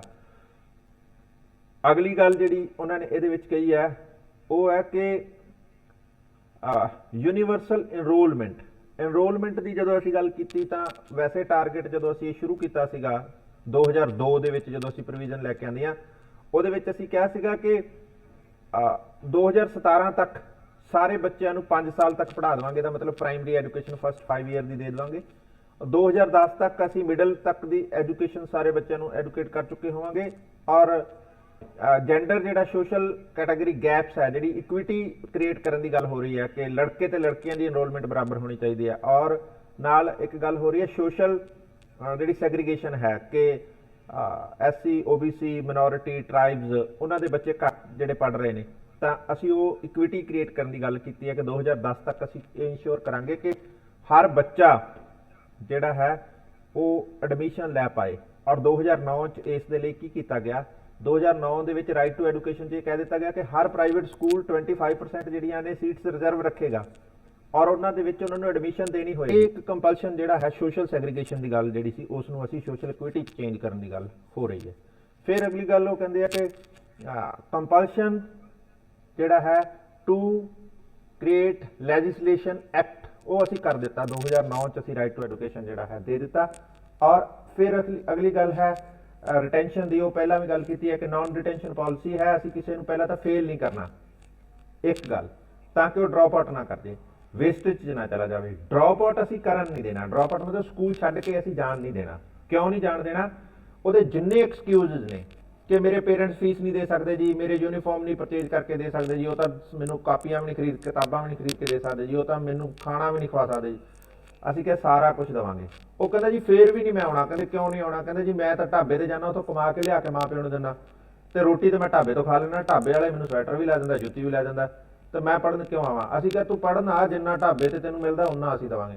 ਤਾਂ ਅਸੀਂ ਸਕਾਲਰਸ਼ਿਪ ਦੀ ਗੱਲ ਕੀਤੀ, ਜਿਸ ਨੂੰ ਅਟੈਂਡੈਂਸ ਸਕਾਲਰਸ਼ਿਪ ਕਿਹਾ। ਅਸੀਂ ਕਿਹਾ ਕੋਈ ਵੀ ਐਕਸਕਿਊਜ਼ ਜਿਹੜਾ ਹੈ ਅਸੀਂ ਉਸ ਨੂੰ ਜਿਹੜਾ we want to turn each and every stone, ਅਸੀਂ ਬੱਚੇ ਨੂੰ ਸਕੂਲ 'ਚ ਬੰਨ੍ਹ ਕੇ ਰੱਖਣ ਲਈ ਕੀ ਕਰਨਾ ਚਾਹੁੰਦੇ ਹਾਂ, ਅਸੀਂ ਉਹ ਸਾਰੀ ਰਿਸਪੌਂਸਿਬਿਲਿਟੀ ਲੈਣ ਨੂੰ ਤਿਆਰ ਹਾਂ। ਔਰ ਇਹ ਅਸੀਂ ਇਸ ਰਿਟੈਂਸ਼ਨ ਦੀ ਗੱਲ ਕੀਤੀ ਹੈ। ਉਸ ਤੋਂ ਬਾਅਦ ਨੋ ਚਾਈਲਡ ਲੈਫਟ ਬਿਹਾਈਂਡ NCLB ਜਿਹੜਾ ਹੈ, ਇਹਦੇ ਵਿੱਚ ਅਸੀਂ ਕਿਹਾ ਕਿ ਕੋਈ ਬੱਚਾ ਜਿਹੜਾ ਭਾਵੇਂ ਐਜੂਕੇਸ਼ਨ ਗਰੰਟੀ ਸੈਂਟਰ 'ਚ ਹੈ, ਆਲਟਰਨੇਟ ਸਕੂਲ 'ਚ ਹੈ, ਜਿਹੜਾ ਪਾਰਟ ਟਾਈਮ ਚੱਲਦਾ ਹੈ, ਅਸੀਂ ਉਹਨਾਂ ਸਾਰਿਆਂ ਨੂੰ ਫਿਰ ਤੋਂ ਮੇਨ ਸਕੂਲ 'ਚ ਲੈ ਕੇ ਆਉਣਾ ਚਾਹੁੰਦੇ ਹਾਂ। ਜਿਹੜਾ ਉਹ DPP ਪ੍ਰੋਗਰਾਮ 'ਚ ਕੀਤਾ ਸੀ ਨਾ ਕਿ ਕਿਤੇ ਵੀ 2 ਕਮਰੇ ਹੈ, ਇੱਕ ਕਮਰਾ ਲੈ ਕੇ ਉੱਥੇ ਸ਼ਾਮ ਨੂੰ ਮੈਡਮ ਆਉਂਦੀ ਸੀ ਸਕੂਟੀ ਤੇ, ਉਹ ਪੜ੍ਹਾ ਜਾਂਦੀ ਸੀ ਤੇ ਊੜਾ ਐੜਾ ਜਿਹਾ ਸਿਖਾ ਜਾਂਦੀ ਸੀ। ਸਾਡੇ ਬਾਬਿਆਂ ਨੂੰ ਵੀ ABC ਸਿਖਾਤੀ। ਔਰ ਭਗਵੰਤ ਮਾਨ ਉਦੋਂ ਕਮੇਡੀ ਇੱਕ ਸੀਰੀ ਲੈ ਕੇ ਆਉਂਦੇ ਸੀ, ਉਹ ਕਹਿੰਦੇ ਸਾਡਾ ਬਾਬਾ ਆਈ ਲਵ ਯੂ ਕਹਿਣਾ ਸਿੱਖ ਗਿਆ, ਕਿਉਂਕਿ ਉਹ ਮੈਡਮ ਜਿਹੜੀ ਆਉਂਦੀ ਸੀ ਉਹ ABC ਵੀ ਸਿਖਾਉਂਦੀ ਸੀ। ਉਹਨੂੰ ਪਤਾ ਹੀ ਨਹੀਂ ਸੀ ਕਿ ਫੰਕਸ਼ਨਲ ਲਿਟਰੇਸੀ ਦਾ ਮਤਲਬ ਊੜਾ ਐੜਾ ਹੁੰਦਾ, ਕਿਉਂਕਿ ਜਿਹੜਾ ਬਜ਼ੁਰਗ ਹੈ ਉਹਨੇ ਨਿਤਨੇਮ ਕਰਨਾ, ਉਹਨੇ ਪਾਠ ਪੂਜਾ ਕਰਨੀ ਹੈ, ਉਹਨੇ ਬੱਸ ਤੇ ਸਫ਼ਰ ਕਰਨਾ ਹੈ। ਔਰ ਪੰਜਾਬ ਦੀਆਂ ਬੱਸਾਂ ਦੇ ਉੱਪਰ ਪੰਜਾਬੀ 'ਚ ਲਿਖਿਆ ਹੁੰਦਾ ਸਰਕਾਰੀ ਬੱਸ ਜਾਂ ਪੈਪਸੂ ਬੱਸ, ਤਾਂ ਉਹਨਾਂ ਨੇ ਉਹ ਨਾ ਪੁੱਛਣ ਵੀ ਘੋੜੇ ਵਾਲੀ ਬੱਸ ਕਿਹੜੀ ਹੈ, ਇਸ ਲਈ ਸਾਨੂੰ ਪੰਜਾਬੀ ਪੜ੍ਹਾਉਣੀ ਸੀ, ਪਰ ਉਹਨਾਂ ਨੇ ABC ਸਿਖਾਤੀ ਬਾਬਿਆਂ ਨੇ, ਤੇ ਬਾਬਿਆਂ ਨੂੰ ABC ਤੋਂ ਬਾਅਦ ਆਈ ਲਵ ਯੂ ਪੜ੍ਹਨਾ ਆ ਗਿਆ ਤੇ ਉਹਨਾਂ ਨੂੰ ਲਿਖਣਾ ਵੀ ਆ ਗਿਆ, ਤਾਂ ਉਹ ਕਾਮਿਕ ਬੜਾ ਅੱਛਾ ਬਣਿਆ ਸੀ। ਔਰ ਉਸ ਤੋਂ ਬਾਅਦ ਅਸੀਂ ਕਿਹਾ ਯੂਨੀਵਰਸਲ ਰਿਟੈਂਸ਼ਨ ਬਾਏ 2010, ਕੋਈ ਬੱਚਾ ਡ੍ਰੌਪ ਆਊਟ ਨਾ ਕਰੇ। 2010 'ਚ ਸਾਡੇ 38% ਡ੍ਰੌਪ ਆਊਟ ਸੀ ਪੰਜਾਬ ਦੇ ਵਿੱਚ। ਅਸੀਂ ਚਾਹੁੰਦੇ ਹਾਂ ਕਿ ਇਸ ਨੂੰ ਰੋਕੀਏ, ਲੀਕੇਜ ਜਿਹੜੀ ਹੈ ਨਹੀਂ ਹੋਣੀ ਚਾਹੀਦੀ, ਬੱਚਾ ਛੱਡ ਕੇ ਨਾ ਜਾਵੇ, ਇਹਦੀ ਗੱਲ ਇੱਥੇ ਹੋ ਰਹੀ ਹੈ। ਡ੍ਰੌਪ ਆਊਟ ਨੂੰ ਅਸੀਂ ਘੱਟ ਕਰਨ ਦੀ ਗੱਲ ਜਿਹੜੀ ਹੈ ਨਾਨ ਰਿਟੈਂਸ਼ਨ ਪਾਲਿਸੀ 'ਚ ਲੈ ਕੇ ਆਏ ਸੀ, ਪਰ ਉਹ ਫੇਲੀਅਰ ਹੋਇਆ। It was a big failure, ਕਿਉਂਕਿ ਜਦੋਂ ਟੀਚਰ ਨੂੰ ਪਤਾ ਲੱਗਿਆ ਕਿ ਮੇਰਾ ਬੱਚਾ ਫੇਲ ਨਹੀਂ ਹੋਣਾ, ਉਹਨੇ ਪੜ੍ਹਾਉਣਾ ਹੀ ਛੱਡਤਾ। ਜਦੋਂ ਉਹਨੇ ਪੜ੍ਹਾਉਣਾ ਛੱਡਤਾ ਤਾਂ ਬੱਚੇ ਨੇ ਸਿੱਖਣਾ ਛੱਡ ਦਿੱਤਾ। ਜਦੋਂ ਸਿੱਖਣਾ ਛੱਡ ਦਿੱਤਾ ਤਾਂ ਉਹਦੀ ਜਿਹੜੀ ਅਕੈਡਮਿਕਸ ਨੇ, ਅਚੀਵਮੈਂਟਸ ਨੇ, ਉਹ ਸਕਿੱਲਸ ਨੇ, ਉਹ ਬਹੁਤ ਪੂਅਰ ਹੋ ਗਈਆਂ, ਔਰ ਉਸ ਨਾਲ ਸਾਡੀ ਐਜੂਕੇਸ਼ਨ ਕੁਆਲਿਟੀ ਬਹੁਤ ਲੋ ਹੋ ਗਈ। ਔਰ 8th ਪਾਸ ਬੱਚਾ ਵੀ ਇੱਕ ਸੈਂਟੈਂਸ ਪੰਜਾਬੀ ਔਰ ਹਿੰਦੀ ਔਰ ਇੰਗਲਿਸ਼ ਦਾ ਪੜ੍ਹ ਨਹੀਂ ਸਕਦਾ ਔਰ ਲਿਖ ਵੀ ਨਹੀਂ ਸਕਦਾ। ਐਪਲੀਕੇਸ਼ਨ ਲਿਖਣੀ ਨਹੀਂ ਆਉਂਦੀ ਬੱਚਿਆਂ ਨੂੰ, ਸਕੂਲ ਲੀਵ ਸਰਟੀਫਿਕੇਟ ਜਾਂ ਕੋਈ ਫਾਈਨ ਐਡਮਿਸ਼ਨ ਦੀ ਜਿਹੜੀ ਹੈ ਉਹ ਵੀ ਉਹਨਾਂ ਨੂੰ ਲਿਖਣੀ ਨਹੀਂ ਆਈ, ਔਰ ਇੰਨੇ ਪੂਅਰ 'ਚ ਚਲੇ ਗਏ। ਤੇ ਫਿਰ ਪੇਰੈਂਟਸ ਟੀਚਰ ਐਸੋਸੀਏਸ਼ਨ ਦੇ ਵਿੱਚ ਇਹ ਜਿਹੜਾ ਹੈ ਕੰਪਲੇਂਟ ਕੀਤੀ ਕਿ ਸਾਡੇ ਬੱਚਿਆਂ ਦੇ ਟੈਸਟ ਹੋਣੇ ਚਾਹੀਦੇ ਆ। ਤਾਂ ਹੁਣ ਦੁਬਾਰਾ ਤੋਂ ਬੋਰਡ ਐਗਜ਼ਾਮ ਜਿਹੜੇ ਨੇ ਉਹ ਇੰਟਰੋਡਿਊਸ ਕੀਤੇ ਗਏ। ਆਬਜੈਕਟਿਵ ਤੁਹਾਨੂੰ ਸਾਰੇ ਪਹਿਲਾਂ ਦੱਸ ਚੁੱਕੇ ਹਾਂ। ਇੱਕ ਤਾਂ 100% ਲਿਟਰੇਟ ਹੋਣਾ ਹੈ। ਅਸਲ 'ਚ ਇਹ ਗੱਲ ਜਿਹੜੀ ਹੈ 2000 ਦੀ ਚੱਲਦੀ ਆ ਰਹੀ ਹੈ। 2000 'ਚ ਜਦੋਂ ਅਟਲ ਬਿਹਾਰੀ ਵਾਜਪਾਈ ਨੇ ਉਸੇ ਟਾਈਮ ਦੇ ਉੱਪਰ ਡਾਕਟਰ ਅਬਦੁਲ ਕਲਾਮ ਆਜ਼ਾਦ ਜਿਹੜੇ ਨੇ AP ਆਜ਼ਾਦ, ਉਹ ਆਪਣੀ ਇੱਕ ਬੁੱਕ ਲਿਖਦੇ ਆ ਵਿਜ਼ਨ 2020। ਵਿਜ਼ਨ 2020 ਦੇ ਵਿੱਚ ਉਹ ਕਹਿੰਦੇ ਆ ਕਿ if we want to be a world power we have to attain near about 20 indices. ਸਾਨੂੰ 20 ਸੂਚਕਾਂਕ ਜਿਹੜੇ ਨੇ ਉਹ ਅਟੇਨ ਕਰਨੇ ਪੈਣਗੇ ਬੀਇੰਗ ਅ ਨੇਸ਼ਨ। ਪਹਿਲਾ ਉਹਦੇ ਵਿੱਚ ਹੈ 100% ਲਿਟਰੇਟ ਕੰਟਰੀ ਹੋਏਗਾ ਤਾਂ ਹੀ ਵਰਲਡ ਪਾਵਰ ਹੋ ਸਕਦਾ, ਅਦਰਵਾਈਜ਼ ਨਹੀਂ ਹੋ ਸਕਦਾ। ਤਾਂ ਇਸੇ ਨੂੰ ਹੀ ਅਚੀਵ ਕਰਨ ਲਈ ਸਰਵ ਸਿੱਖਿਆ ਅਭਿਆਨ ਲੈ ਕੇ ਆਂਦਾ ਗਿਆ ਕਿ 100% ਕਦੋਂ ਪੋਸੀਬਲ ਹੋਏਗਾ, ਜਦੋਂ ਹਰ ਪਿੰਡ 'ਚ ਸਕੂਲ ਬਣਾਵਾਂਗੇ। ਸਕੂਲ ਬਣਾਉਣ ਦੀ ਜ਼ਿੰਮੇਵਾਰੀ ਸਰਵ ਸਿੱਖਿਆ ਅਭਿਆਨ ਅਥਾਰਟੀ ਦੀ ਹੋਏਗੀ। ਔਰ ਫਿਰ ਕਮਿਊਨਿਟੀ ਪਾਰਟਿਸਪੇਸ਼ਨ, ਫਿਰ ਇਹ ਕਿਹਾ ਗਿਆ ਕਿ ਸਕੂਲ ਉਦੋਂ ਪੋਸੀਬਲ ਹੋਣਗੇ ਜਦੋਂ ਪਿੰਡਾਂ ਦੀਆਂ ਪੰਚਾਇਤਾਂ ਜ਼ਮੀਨ ਦੇਣਗੀਆਂ ਜਾਂ ਉਹ ਨਾਲ ਮਿਲ ਕੇ ਕੰਮ ਕਰਨ ਲਈ ਜ਼ਿੰਮੇਵਾਰੀ ਲੈਣਗੀਆਂ। ਤਾਂ ਅਸੀਂ ਸਾਰਿਆਂ ਨੂੰ ਇਨਵੋਲਵ ਕਰਨ ਦੀ ਗੱਲ ਕੀਤੀ। ਫਿਰ ਐਜੂਕੇਸ਼ਨ ਫॉर ਲਾਈਫ ਦੀ ਗੱਲ ਕੀਤੀ। ਅਸੀਂ ਕਿਹਾ ਫੰਕਸ਼ਨਲ ਲਿਟਰੇਸੀ ਦੇਣੀ ਜ਼ਰੂਰੀ ਹੈ। ਜਿਹੜਾ ਬੇਸਿਕ ਐਲੀਮੈਂਟਰੀ ਐਜੂਕੇਸ਼ਨ ਵੀ ਨਹੀਂ ਲੈ ਰਿਹਾ, ਉਸ ਲਈ ਜ਼ਿੰਦਗੀ ਜਿਉਣਾ ਬਹੁਤ ਮੁਸ਼ਕਿਲ ਹੋ ਜਾਏਗਾ, ਕਿਉਂਕਿ ਲਾਈਫ ਡਿਜੀਟਲ ਹੋਣ ਦੀ ਜਾ ਰਹੀ ਹੈ। ਸਮਾਰਟਫੋਨ ਬੜੇ ਹਾਈ ਫਾਈ ਹੁੰਦੇ ਜਾ ਰਹੇ ਆ ਔਰ ਟ੍ਰਾਂਜੈਕਸ਼ਨਾਂ ਜਿਹੜੀਆਂ ਨੇ ਆਨਲਾਈਨ ਹੁੰਦੀਆਂ ਜਾ ਰਹੀਆਂ ਨੇ। ਆਪਣਾ ਬਿੱਲ ਪੇ ਕਰਨ ਲਈ ਵੀ ਤੁਹਾਨੂੰ ਆਨਲਾਈਨ ਐਕਸੈਸ ਕਰਨਾ ਪਏਗਾ। ਆਪਣੀ ਗੈਸ ਦੀ ਸਬਸਿਡੀ ਲੈਣ ਲਈ ਵੀ ਤੁਹਾਨੂੰ ਆਨਲਾਈਨ ਐਨਰੋਲ ਕਰਨਾ ਹੋਏਗਾ। ਤਾਂ ਇਹ ਸਾਰਾ ਕੁਛ ਜਿਹੜਾ ਲਾਈਫ ਜਿਉਣ ਦੇ ਲਈ, ਜ਼ਿੰਦਗੀ ਜਿਉਣ ਲਈ ਜਿਹੜਾ ਮਿਨੀਮਮ ਜ਼ਰੂਰਤ ਪਏਗੀ ਉਹ ਡਿਜੀਟਲ ਹੋਣਾ ਹੋਏਗਾ। ਔਰ ਡਿਜੀਟਲ ਤਾਂ ਹੀ ਹੋਏਗਾ ਜੇ ਉਸਨੂੰ ABC ਆਉਂਦੀ ਹੋਏਗੀ, ਜੇ ਉਸਨੂੰ ਕੰਪਿਊਟਰ ਆਪਣਾ ਮੋਬਾਈਲ ਆਪਰੇਟ ਕਰਨਾ ਆਉਂਦਾ ਹੋਏਗਾ ਮਿਨੀਮਮ। ਤੇ ਇਸ ਲਈ ਸਭ ਨੂੰ ਪੜ੍ਹਾਉਣਾ ਜ਼ਰੂਰੀ ਹੋਏਗਾ, ਤਾਂ ਹੀ ਅਸੀਂ 21st ਸੈਂਚੁਰੀ ਸਰਵਾਈਵ ਕਰ ਪਾਵਾਂਗੇ। Improvement of quality of education. ਅਸੀਂ ਕਹਿੰਦੇ ਹਾਂ ਕਿ ਜਦੋਂ ਅਸੀਂ ਕਿਹਾ ਕਿ ਸਮਾਰਟ ਸਕੂਲ ਬਣਾ ਦਿਆਂਗੇ, ਐਜੂਸੈਟ ਲੈ ਆਵਾਂਗੇ, ਲੈਂਗੁਏਜ ਲੈਬ ਲੈ ਆਵਾਂਗੇ, ਲਾਇਬ੍ਰੇਰੀ ਹਰ ਸਕੂਲ 'ਚ ਇੰਸ਼ੋਰ ਕਰ ਦਿਆਂਗੇ, ਟਾਇਲਟ ਸੈਪਰੇਟ ਲੜਕੀਆਂ ਲਈ ਇੰਸ਼ੋਰ ਕਰ ਦਿਆਂਗੇ, ਔਰ ਅਸੀਂ ਬੁੱਕਸ ਫ੍ਰੀ ਪ੍ਰੋਵਾਈਡ ਕਰਵਾਵਾਂਗੇ, ਮਿਡ ਡੇ ਮੀਲ ਦੇਵਾਂਗੇ। That mean we are making that guarantee ਕਿ ਹਰ ਬੱਚਾ ਕੁਆਲਿਟੀ ਐਜੂਕੇਸ਼ਨ ਲੈ ਪਾਏ। ਅਗਲੀ ਗੱਲ ਜਿਹੜੀ ਹੈ ਉਹ ਹੈ ਕਿ ਸਟੂਡੈਂਟ ਦਾ ਅਕੈਡਮਿਕ ਲੈਵਲ ਇੰਪਰੂਵ ਕਰੀਏ। ਜੇਕਰ ਤੁਸੀਂ ਇੱਕ ਅਸਰ ਦੀ ਰਿਪੋਰਟ ਹੈ annual status of education report, ASER ਦੀ ਰਿਪੋਰਟ, ਜੇਕਰ ਤੁਸੀਂ ਉਹਦੀ ਵੈਬਸਾਈਟ 'ਤੇ ਜਾ ਕੇ ਦੇਖੋ, ਪੰਜਾਬ ਨੂੰ ਸਭ ਤੋਂ ਲੋ ਰੇਟ ਕਰਦੇ ਆ। ਉਹ ਕਹਿੰਦੇ ਪੰਜਾਬ ਦੇ 45% 5th ਪਾਸ ਬੱਚਿਆਂ ਨੂੰ ਨਾ ਤਾਂ ਡਿਵੀਜ਼ਨ ਆਉਂਦੀ ਹੈ, ਨਾ ਉਹ ਪੈਰਾ ਪੜ੍ਹ ਸਕਦੇ ਆ, ਨਾ ਉਹਨਾਂ ਨੂੰ 10 ਤੋਂ ਅਬਵ ਜਿਹੜੇ ਟੇਬਲ ਆਉਂਦੇ ਆ, ਔਰ ਨਾ ਹੀ ਉਹ 3 ਡਿਜਿਟ ਜਿਹੜੇ ਹੈ ਉਹਨਾਂ ਦੀ ਮਲਟੀਪਲੀਕੇਸ਼ਨ ਕਰਨ ਦੀ ਐਬਿਲਿਟੀ ਰੱਖਦੇ ਆ। ਤਾਂ ਮਤਲਬ we have a poor learning skills. ਔਰ ਇਹ ਬਿਲਕੁਲ ਕਲੀਅਰ ਹੈ ਕਿ ਪਿਛਲੇ ਸਾਲ ਜਦੋਂ 100% ਲਿਟਰੇਸੀ ਮਿਸ਼ਨ ਚੱਲਿਆ, 100% ਪਾਸ ਆਊਟ, ਤਾਂ ਉਦੋਂ ਕੀ ਕੀਤਾ ਗਿਆ, 2 ਨੰਬਰ ਵਾਲਾ ਜਿਹੜਾ ਹੈ ਉਹ ਸ਼ਾਇਦ ਮੈਥ 'ਚੋਂ ਪਾਸ ਕਰ ਦਿੱਤਾ ਗਿਆ, 12 ਨੰਬਰ ਵਾਲਾ ਸ਼ਾਇਦ ਵਾਈਸ ਵਰਸਾ ਨਾ ਹੋਵੇ, ਮੇਰੇ ਹੁਣ ਥੋੜਾ ਸਕਿਪ ਹੋ ਰਿਹਾ, 12 ਨੰਬਰ ਵਾਲਾ ਸ਼ਾਇਦ ਮੈਥ 'ਚੋਂ ਪਾਸ ਕੀਤਾ, 2 ਨੰਬਰ ਵਾਲਾ ਸਾਇੰਸ 'ਚੋਂ ਪਾਸ ਕਰ ਦਿੱਤਾ, 12 ਨੰਬਰ ਵਾਲਾ ਇੰਗਲਿਸ਼ 'ਚੋਂ ਪਾਸ ਕਰ ਦਿੱਤਾ ਗਿਆ।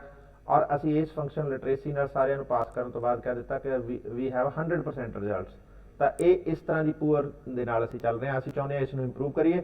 ਔਰ ਅਗਲੀ ਗੱਲ ਸੀਗੀ ਕਿ ਸਾਨੂੰ ਡਿਸਟ੍ਰਿਕਟ ਲੈਵਲ ਦੇ ਉੱਪਰ ਡਿਵੈਲਪਮੈਂਟ ਕਰਨ ਦੇ ਲਈ ਲੋਕਲ ਡਿਵੈਲਪਮੈਂਟ ਪਲਾਨ ਬਣਾਉਣੇ ਹੋਣਗੇ, ਔਰ ਇਸ ਦੇ ਲਈ ਪ੍ਰੋਵੀਜ਼ਨ ਜਿਹੜੀਆਂ ਨੇ ਇਹਦੇ 'ਚ ਰੱਖੀਆਂ ਗਈਆਂ ਨੇ, ਔਰ ਅਸੀਂ ਇਸ ਨੂੰ ਹੋਰ ਬੈਟਰ ਕਰਨਾ ਚਾਹੁੰਦੇ ਹਾਂ। ਹਾਂ ਵੀ ਇੰਨੀ ਕੁ ਗੱਲ ਸਮਝ ਆ ਗਈ। ਮੇਜਰ ਗੱਲਾਂ ਜਿਹੜੀਆਂ ਅਸੀਂ ਕੀਤੀਆਂ ਨੇ ਉਹਦੇ ਵਿੱਚ ਹੈ ਕਿ ਮੀਨਿੰਗ ਕੀ ਸੀ, ਕੰਪੋਨੈਂਟਸ ਕੀ ਸੀ, ਆਬਜੈਕਟਿਵ ਕੀ ਲੈ ਕੇ ਚੱਲੇ। ਕਿਹਨੂੰ ਸਮਝ ਨਹੀਂ ਆਇਆ, ਕੁਝ ਪੁੱਛਣਾ ਚਾਹੁੰਦੇ ਸਰ? ਜਿੱਦਾਂ ਹੁਣ ਤੁਸੀਂ ਕਿਹਾ ਨਾ ਕਿ ਸਟੂਡੈਂਟਸ ਮਤਲਬ ਉਹਨਾਂ ਦੇ ਇੰਨੇ ਘੱਟ ਮਾਰਕਸ ਆ ਰਹੇ ਆ, ਤੇ ਇੱਕ ਕੱਲ੍ਹ ਡਾਟਾ ਵੀ ਆਇਆ ਸੀ ਕਿ ਇੱਕ ਨਿਊ ਵਿਲੇਜ ਆ, ਉਹਦੇ ਵਿੱਚ ਟੀਚਰਸ ਰੈਗੂਲਰ ਟੀਚਰਸ ਹੀ ਨਹੀਂ ਹੈਗੇ। ਉੱਥੇ ਬੱਚੇ ਨੂੰ ਪਤਾ ਹੀ ਨਹੀਂ ਲੱਗਦਾ ਹੈਗਾ, ਅਗਰ ਉਹ 6ਵੀਂ 'ਚ ਵੀ ਬੈਠਾ ਤਾਂ ਵੀ ਸੇਮ ਮੈਥਮੈਟਿਕਸ 'ਚ ਉਹ ਕਰਵਾ ਰਹੇ ਆ, ਤੇ 8th ਵਾਲੇ ਨੂੰ ਵੀ ਸੇਮ ਕਰਵਾ ਰਹੇ ਆ। ਤਾਂ ਫਿਰ ਇਹਦੇ 'ਚ ਟੀਚਰ ਦਾ ਰੋਲ ਆ? ਨਹੀਂ, ਟੀਚਰ ਦਾ ਰੋਲ ਮੈਂ ਤੁਹਾਨੂੰ ਦੱਸਦਾ ਹਾਂ। DPP ਪ੍ਰੋਗਰਾਮ, ਮੈਂ ਜਦੋਂ PhD ਕੀਤੀ ਮੈਂ ਬੜਾ ਐਨਾਲਿਸਿਸ ਕੀਤਾ। DPP ਪ੍ਰੋਗਰਾਮ ਦੇ ਵਿੱਚ ਜਿਹੜਾ ਟੀਚਰ ਦੀ ਕੁਆਲੀਫਿਕੇਸ਼ਨ ਤੇ ਟੀਚਿੰਗ ਸਟ੍ਰੈਟਜੀ ਸੀਗੀ, ਉਹਦੇ 'ਚ ਵੱਡਾ ਚੇਂਜ ਲੈ ਕੇ ਆਂਦਾ ਗਿਆ। ਟੀਚਰ ਦੀ ਕੁਆਲੀਫਿਕੇਸ਼ਨ 'ਚ ਕਿਹਾ +2 ਪਾਸ ਹੋਵੇ ਤੇ ਅਸੀਂ ਉਹਨੂੰ ਟੀਚਰ ਰੱਖ ਲਾਂਗੇ। There is no need of any professional training. ਨਾ ETT ਕਰਨ ਦੀ ਲੋੜ ਹੈ, ਨਾ B.Ed ਕਰਨ ਦੀ ਲੋੜ ਹੈ। ਇਹਦਾ ਮਤਲਬ ਮੈਥਡ ਆਫ ਟੀਚਿੰਗ ਉਹਨੂੰ ਪਤਾ ਨਹੀਂ ਹੋਏਗਾ, ਟੈਕਨੀਕਸ ਆਫ ਟੀਚਿੰਗ ਉਹਨੂੰ ਪਤਾ ਨਹੀਂ ਹੋਏਗਾ, ਚਾਈਲਡ ਸਾਈਕੋਲੋਜੀ ਉਹਨੂੰ ਪਤਾ ਨਹੀਂ ਹੋਏਗਾ। They are not going to bother about. ਇਹਦੇ ਬਾਰੇ ਇਹਦੇ 'ਚ ਕੋਈ ਉਹ ਨਹੀਂ ਧਿਆਨ ਦੇਣ ਵਾਲੀ ਸਰਕਾਰ ਨੂੰ ਸਿਰਫ ਹੈ ਕਿ ਇੱਕ ਟੀਚਰ ਰੱਖਣਾ ਹੈ। ਅਗਲੀ ਗੱਲ ਜਿਹੜੀ ਉਹਦੇ ਵਿੱਚ ਹੈ ਉਹ ਕਹਿੰਦੇ ਆ ਕਿ multi stage multi subject teaching. ਇੱਕ ਟੀਚਰ ਮੈਥ ਦਾ ਜਦੋਂ ਪੀਰੀਅਡ ਲਗਾਏਗਾ, ਮੈਥ ਦਾ ਪੀਰੀਅਡ ਉਹ ਮਲਟੀ ਸਟੇਜ ਪੜ੍ਹਾਏਗਾ, ਕਿਉਂਕਿ ਸਕੂਲ 'ਚ ਇੱਕੋ ਹੀ ਟੀਚਰ ਹੈ। ਫਸਟ ਦਾ ਬੱਚਾ ਬੈਠਾ, ਸੈਕੰਡ, ਥਰਡ, ਫੋਰਥ, ਫਿਫਥ ਦਾ ਬੱਚਾ ਇਕੱਠਾ ਹੀ ਬੈਠਣਗੇ ਸਾਰੇ ਬੱਚੇ, ਔਰ ਟੀਚਰ ਇੱਕ ਹੈ। ਉਹ ਜਦੋਂ ਐਡੀਸ਼ਨ ਦੇ ਸਮ ਕਰਾਉਣਾ ਸ਼ੁਰੂ ਕਰੇਗਾ, ਪਹਿਲਾਂ ਉਹ 2 ਡਿਜਿਟ ਦੇ ਸਮ ਦੀ ਐਡੀਸ਼ਨ ਕਰਾਏਗਾ, 5 ਮਿੰਟ ਉਹ ਫਸਟ ਵਾਲਾ ਕਰ ਲੇਗਾ, ਫਿਰ ਉਹ ਸੈਕੰਡ ਵਾਲੇ ਨੂੰ 3 ਡਿਜਿਟ ਕਰਾਏਗਾ ਜਾਂ ਕੈਰੀ ਓਵਰ ਦੀ ਕਰਾਏਗਾ, ਫਿਰ ਉਹ ਅੱਗੇ ਜਾ ਕੇ ਸਟੇਟਮੈਂਟ ਸਮ ਕਰਾਏਗਾ, ਥਰਡ ਵਾਲਾ ਕਰ ਲੇਗਾ, ਫਿਰ ਉਹ ਉਸ ਤੋਂ ਅੱਗੇ ਜਾ ਕੇ ਇਕੁਏਸ਼ਨ ਸਮ ਕਰਾਏਗਾ, ਫੋਰਥ ਵਾਲਾ ਕਰ ਲੇਗਾ, ਫਿਰ ਉਹ ਅੱਗੇ ਜਾ ਕਰਾਏਗਾ। ਤਾਂ ਉਹਨੇ ਕਿਹਾ ਮਲਟੀ ਸਟੇਜ ਮੈਥਮੈਟਿਕਸ ਪੜ੍ਹਾਇਆ ਜਾਏਗਾ। ਬੱਚਾ ਠੀਕ ਕਹਿ ਰਿਹਾ ਕਿ ਮੈਂ ਜੇ ਉੱਥੇ ਬੈਠਾ ਤਾਂ 8ਵੀਂ ਦਾ ਉਹ ਖੋਲ੍ਹ ਲੈਂਦੇ ਆ, 8th ਵਾਲਾ ਪੜ੍ਹਾਉਣਾ ਸ਼ੁਰੂ ਕਰ ਦਿੰਦੇ ਆ, ਅਤੇ 6th ਵਾਲੇ ਨੂੰ ਸਮਝ ਨਹੀਂ ਆਉਂਦਾ। ਜਦੋਂ 6th ਦਾ ਮੈਥ ਪੜ੍ਹਾਉਂਦਾ ਤਾਂ 8th ਵਾਲੇ ਦਾ ਟਾਈਮ ਖਰਾਬ ਹੁੰਦਾ। ਉਹ ਪਹਿਲਾਂ ਹੀ ਸਰਕਾਰ ਨੇ ਕਿਹਾ ਜਿੱਥੇ ਸਾਡੇ ਕੋਲ ਸਿੰਗਲ ਟੀਚਰ ਹੋਏਗਾ ਉੱਥੇ multi stage multi subject teaching ਹੋਏਗੀ। ਔਰ ਇੱਕ ਹੋਰ ਗੱਲ ਕਹੀ ਗਈ ਕਿ ਟੀਚਰ ਸਪੈਸ਼ਲ ਨਹੀਂ ਦੇਵਾਂਗੇ, ਇੱਕੋ ਹੀ ਟੀਚਰ ਅਪੁਆਇੰਟ ਕਰਾਂਗੇ, ਉਹੀ ਸਾਇੰਸ ਪੜ੍ਹਾਏਗਾ, ਉਹੀ ਮੈਥ ਪੜ੍ਹਾਏਗਾ, ਉਹੀ ਇੰਗਲਿਸ਼ ਪੜ੍ਹਾਏਗਾ, Punjabi, Hindi, physical education and even computer and environmental science, ਸਾਰਾ ਕੁਝ ਉਹੀ ਪੜ੍ਹਾਏਗਾ। ਉਹਨੂੰ ਕਿਹਾ ਮਲਟੀ ਸਬਜੈਕਟ ਟੀਚਿੰਗ।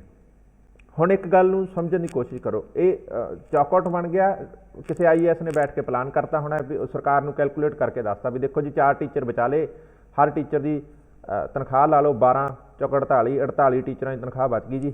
ਹੁਣ ਇਹਦੇ ਵਿੱਚ ਇੱਕ ਚੀਜ਼ ਦੇਖੋ ਕਿ ਇੱਕ ਟੀਚਰ ਇੱਕ ਦਿਨ 'ਚ 5 ਕਲਾਸਾਂ ਨੂੰ 7 ਸਬਜੈਕਟ, ਇਹਦਾ ਮਤਲਬ 35 ਪੀਰੀਅਡ 35 ਪੀਰੀਅਡ ਲੈ ਰਿਹਾ। ਕਿੰਨਾ ਕੁ ਜਸਟਿਸ ਹੋਏਗਾ, ਕਿੰਨੀ ਕੁਆਲਿਟੀ ਹੋਏਗੀ, ਕਿੰਨੀ ਲਰਨਿੰਗ ਸਕਿੱਲਸ ਹੋਣਗੀਆਂ। ਇਹ ਇੱਕ ਵੱਡਾ DPEP ਦਾ ਫਲॉ ਸੀਗਾ ਜਿਹੜਾ ਅਸੀਂ ਸਟੱਡੀ ਕੀਤਾ, ਔਰ ਉਸ ਤੋਂ ਬਾਅਦ ਹੀ ਫਿਰ ਇਹ ਜਿਹੜਾ ਹੈ ਕਿਹਾ ਗਿਆ ਕਿ ਗਰੰਟੀ ਸਕੂਲ ਜਿਹੜੇ ਨੇ ਇਹ ਨਹੀਂ ਹੋਣਗੇ, ਅਸੀਂ ਫਾਰਮਲ ਸਕੂਲ 'ਚ ਲੈ ਕੇ ਆਵਾਂਗੇ ਬੱਚਿਆਂ ਨੂੰ ਵਾਪਸ।